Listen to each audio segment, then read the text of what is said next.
So let's imagine there was a concept of consciousness that created all things.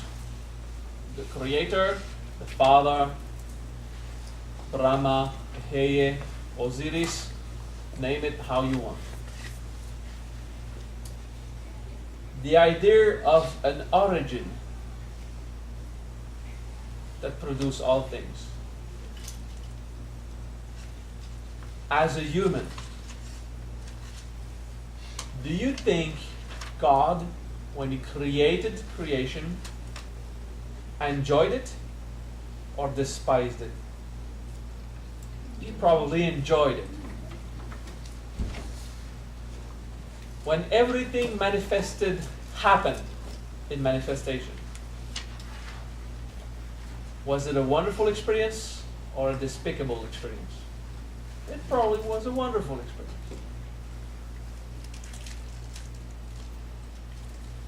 When you are despising your existence,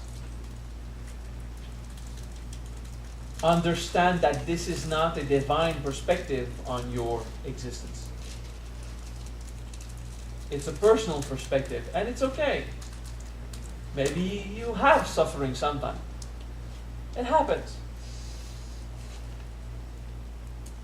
Oh yeah, I said this seminar wouldn't talk about suffering. Let's talk about happiness then.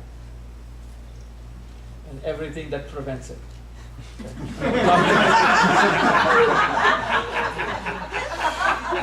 a question of perspective. Nice cover up right there. Yeah, it's a front.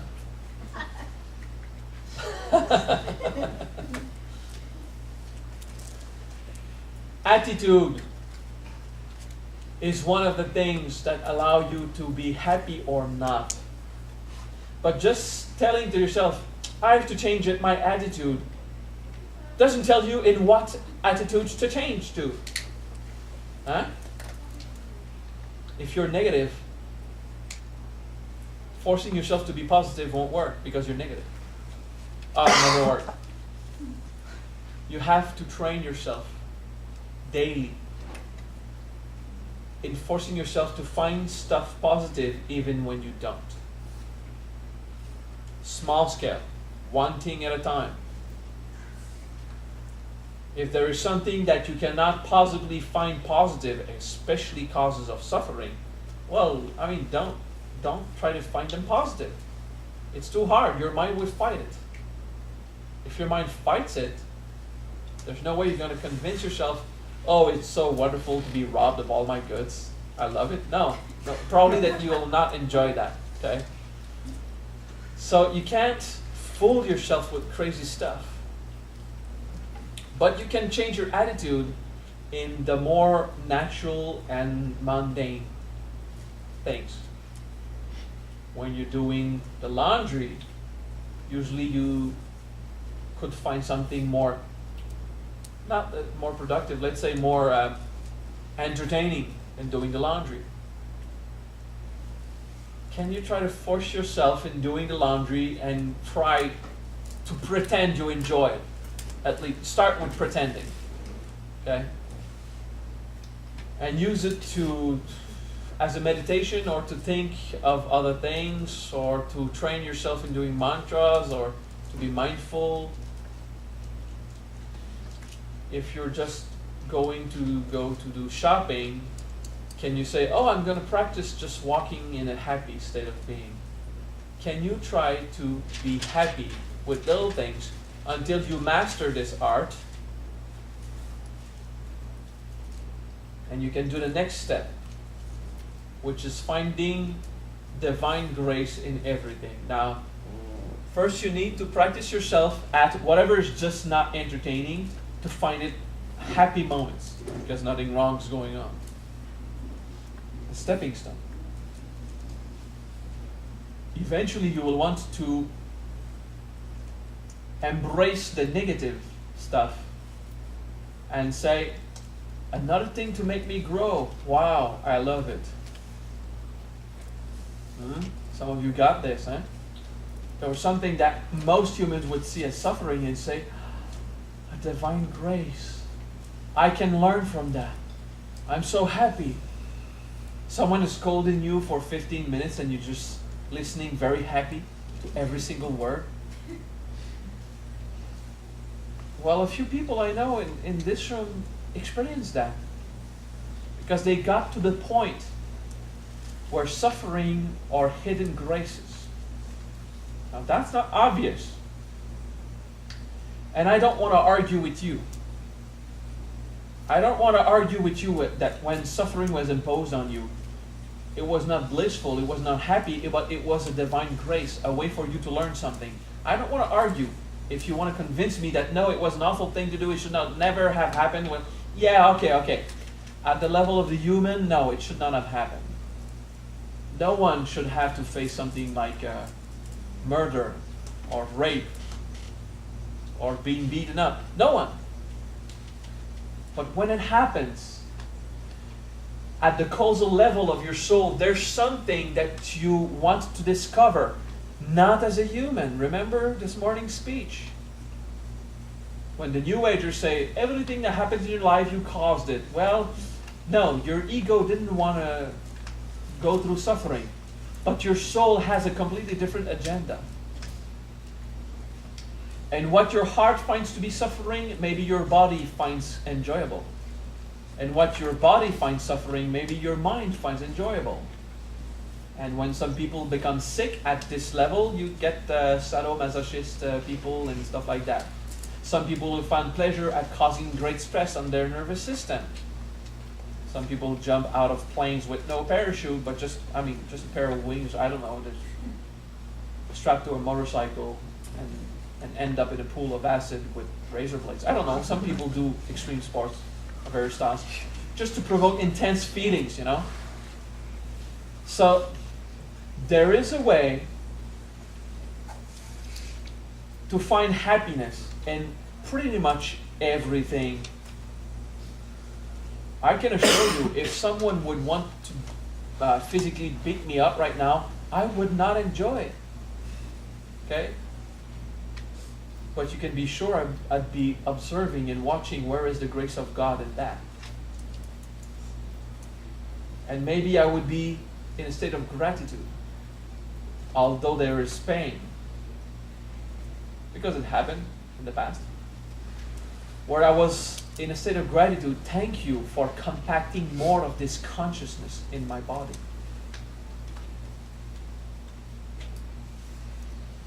So I perceive these hits like someone gently stroking me with soft, compassionate affection, with lots of power. And it took a while. It took a few weeks of contemplation and process to discover this wisdom. And I finally understood the wisdom of the martyrs. The wisdom of those who in the past use whips to just whip their back. Now, that's a destructive way. It's a pretty Christian way also.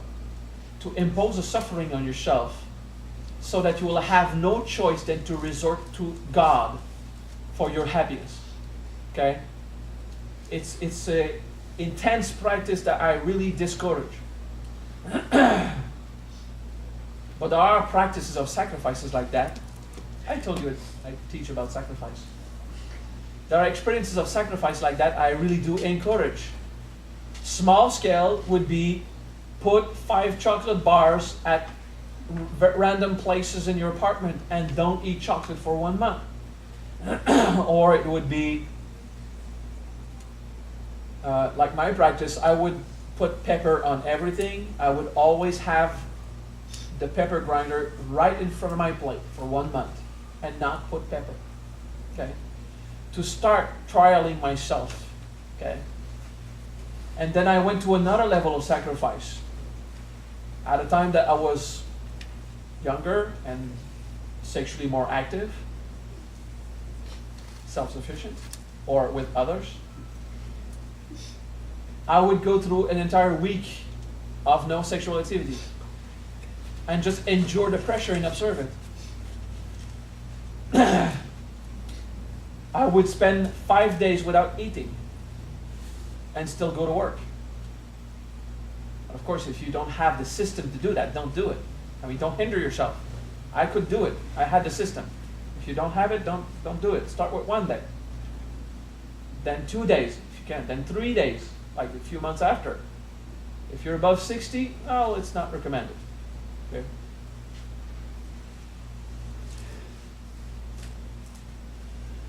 There is a way to push yourself in a physical level of discomfort, intense enough to force your soul to flow as low as in your body. Another practice that I would do 5 days of driving, which is exactly what I did to come here. I didn't fly here. I got on my car Monday morning and I drove 10, 12 hours per day until I got here early Friday. So 4 days and a half of driving.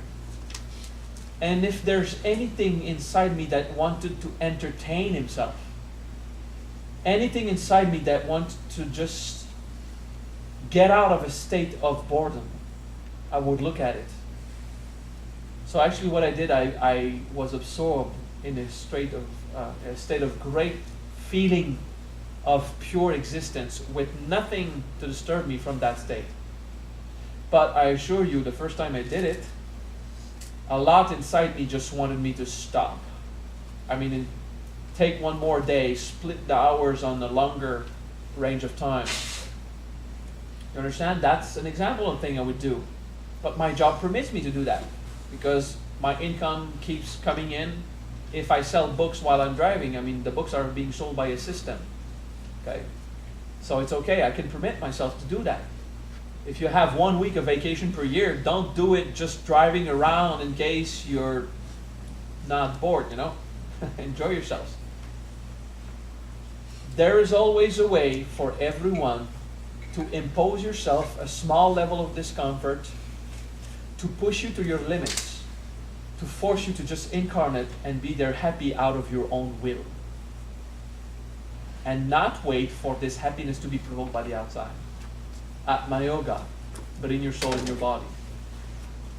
One way we do this is through fixity, practice of fixity, zazen.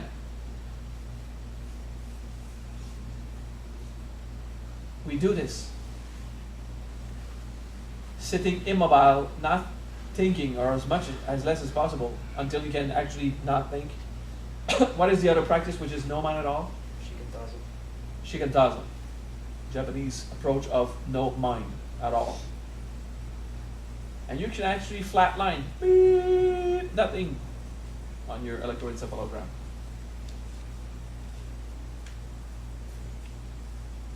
Actually, when you do this, the charts go completely crazy because your mental activity is bursted, but you're not thinking. The waves in your brain are so wonderfully active, but you're not thinking. That's possible. Are you always thinking? We do fixity to put a strain on the mind that wants to be entertained, so that the suffering of thinking will arise until you can accept to stop thinking. We do this on our heart, doing mantras to stay in a state of peace, with no drama to entertain you, with nothing to push you out of the simple state of being. And at one point your heart will react. So each of you are responsible of finding various ways, once in a while, to pull your soul deeper into your human existence, in your body, to stop doing something you really enjoy. For a smoker, it will be to quit smoking. If you can't, well, you do it for 3 days. And you observe. You look at your body freak out until you can just be relaxed there. And then you stop smoking. Okay? Find a way. For once, a few days in a row, I would take only cold water showers. And I'm not the shower type, but the bath type. And it's not cold baths. Okay? Lying in a hot tub. I would take cold standing showers and I would stay there. As long as I would usually take a bath. and breathe and relax and observe.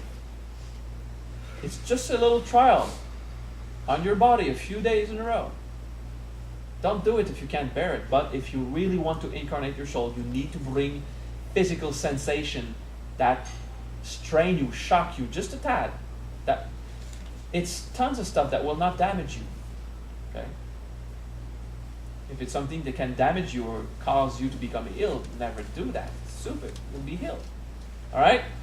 So in the Atma Yoga, there's the concept of awakening yourself to the concept of the existence as a soul, and the idea of imposing little physical strain, just a little bit, to pull your soul there. But only if you're mindful. If you're not mindful, consciously observing yourself incarnate, well, you would just be putting your body in cold water for no reason. Okay, the goal is to stay mindful and focused, conscious, to bring power there. Incarnate the soul. Atma Yoga, the practice of the soul.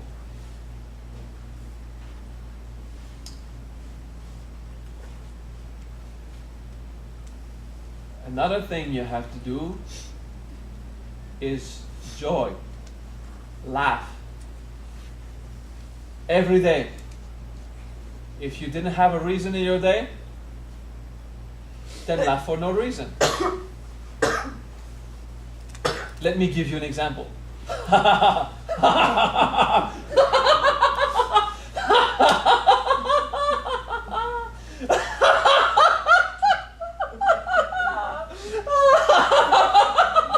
you constipated? Go ahead.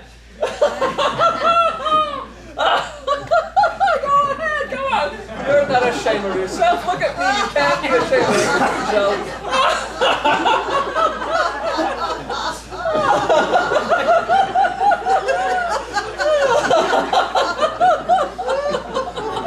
And breathe and relax.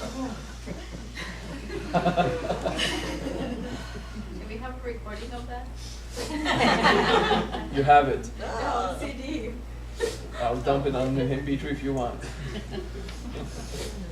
Oh, I'm doing my daily meditation. Press play. You hear Maha laugh. Do you see the effect of that? Mindful. You're not just laughing. You're bringing this power. Okay?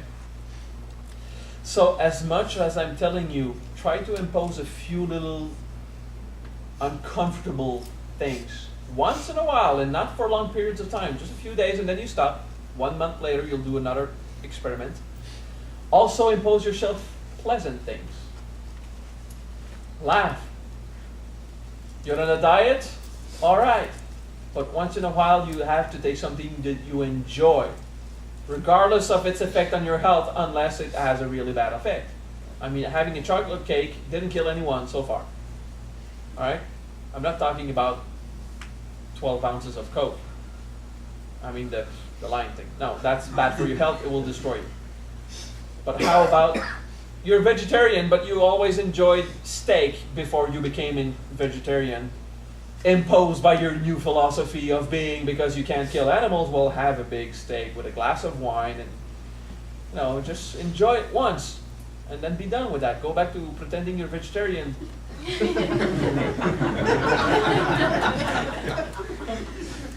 Until you become a vegetarian, because you're conscious of what happens when you eat flesh. And I mean, you discover in time that eating denser flesh is difficult to incarnate your soul.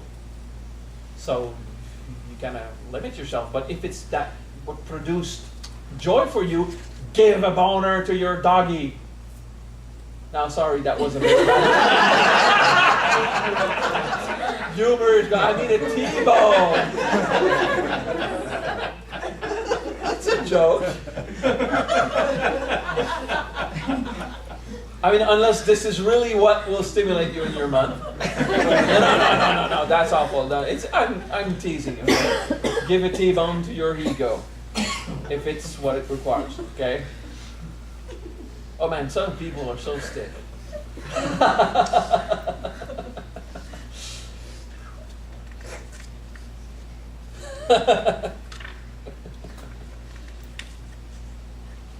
Do you take yourself seriously? Most of the time? There's a difference between being responsible and concentrated at your job and taking yourself seriously. And some people, they don't want to become serious, they don't want to take themselves seriously, and they become irresponsible. You have to find a balance, okay?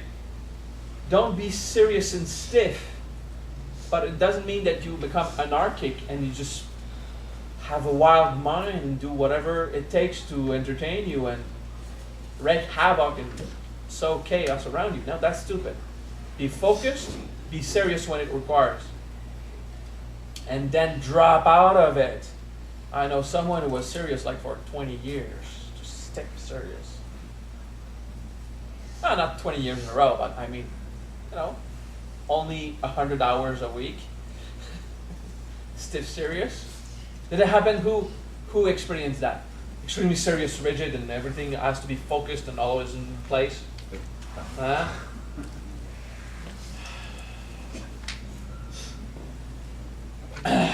You need your dose of daily craziness.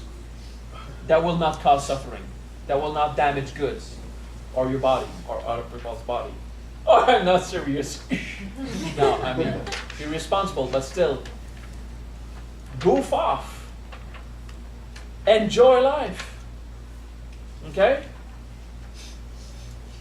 You're doing spirituality, you're doing integration, you're looking at yourself, and nothing becomes more important than just becoming conscious of the next pile of shit you're gonna resolve, And at one point, nothing is entertaining anymore, and you say, I want to drop the spirituality, it's killing me. Well, I don't know, how about the laughing, about the goal of happiness, the goal of spirituality to be in a state of happiness always and to be joyful. You need to practice all of it. Okay? Do what is unpleasant, do what is pleasant. You'll sleep better. Okay? If you have a wider range of states of being. If you're never serious, you're not going to be serious. If you're never serious, you're not going to be responsible enough. You're not going to be focused. But if you're always serious, you're going to have suffering. And you'll never enjoy yourself. You need to find a balance in all that. Okay?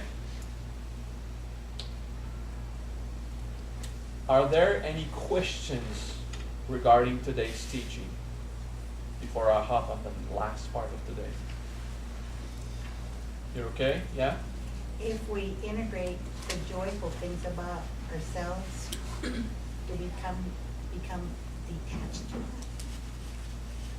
Yes, but it doesn't go away. You're simply not attached. If you integrate being happy, if you integrate your sense of humor, you will become detached from your sense of humor. And you can't accomplish yourself as a divine being, one with all things, if you're still attached to your sense of humor. So it's a quality you find in yourself, integrated. You'll still have it. The same way that after integrating a depression, you can put yourself in the depression by will if you want. Because you're not enslaved to it, and if you focus on it, it'll happen. I do it sometimes. Tune down to someone's level of reality and teach them at this level. I put myself in depression, I screw up my hormonal system, and I do it. And after one day of teaching at that level, I just reshift back at whatever level or state of being I want to be. So if you integrate your sense of humor, you'll be freed from this specific sense of humor. And I mean, if you consider the humor I have, and I have integrated a sense of humor, because sometimes I want to laugh, and it's not time, and I don't. I'm not enslaved anymore to joking. There was a time I was enslaved to joking, even when it was not appropriate, I wanted to joke. I got an opportunity to make a joke, bang, and everybody hated me for that. It was not the time, to do dead people jokes when someone is mourning and stuff like that. Well, I was doing research and development. Okay, I've been a teen, so it's okay.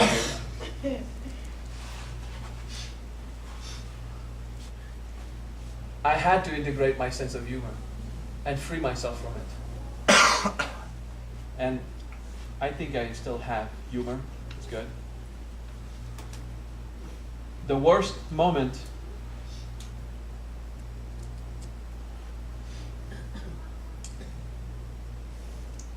that was a early experience. I was, I don't know, 10 or 11 years old.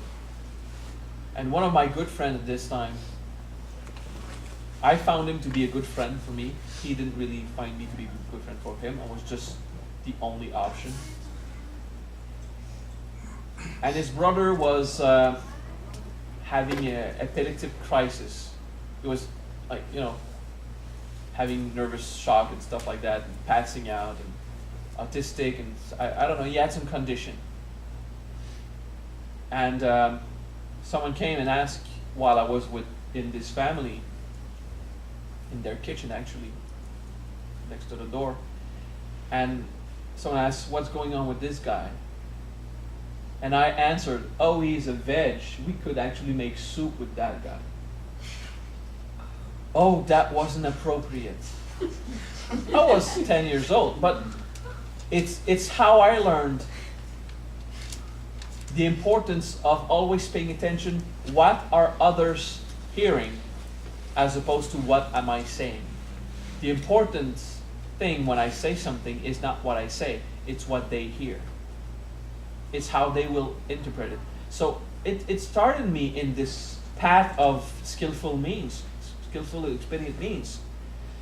It had to go through suffering because I was hated. I mean, if it would have been legal, they would have crucified me.